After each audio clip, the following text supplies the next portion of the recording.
ano, bumalik. Hindi pala. Ayan. Ang tagal din mawala yung moist nung ano.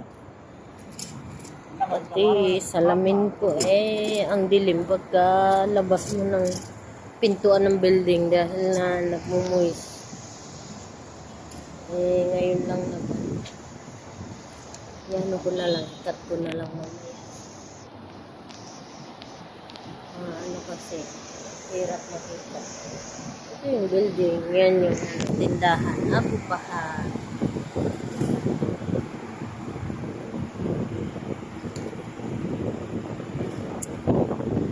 Birthday kasi ng anak ko nakatira sa kabilang kwarto.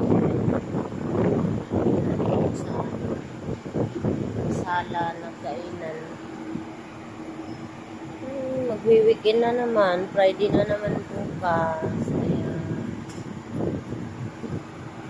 Ngayon lang lumiwan ang cellphone ko kanina. Grabe. Hindi ka makikita sa loob dahil noise. Ang lamig sa sa kwarto. Kahit paglabas ko ng balcony hindi ka makikita dahil paglabas talagang pawis na pawis pati telepono. Pinapawisan.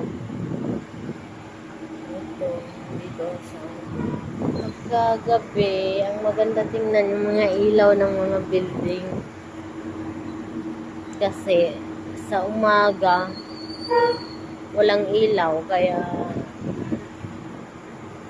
maganda tingnan sa gabi yung mga ilaw.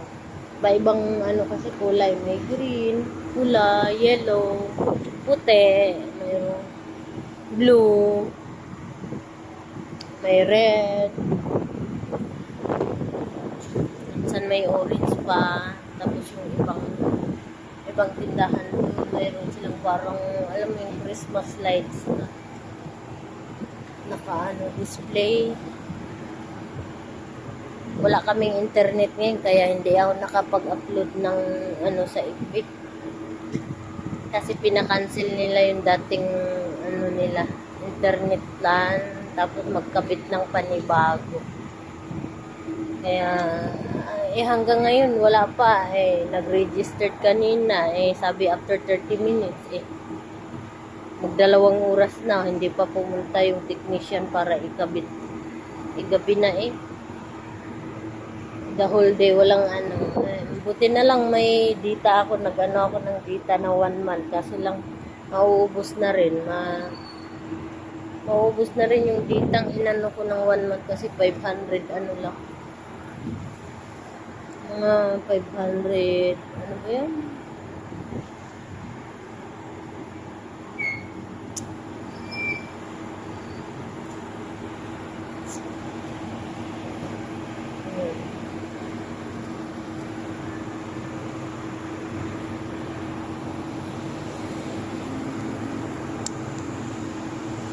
Patayin ko na to kasi para hindi malubat.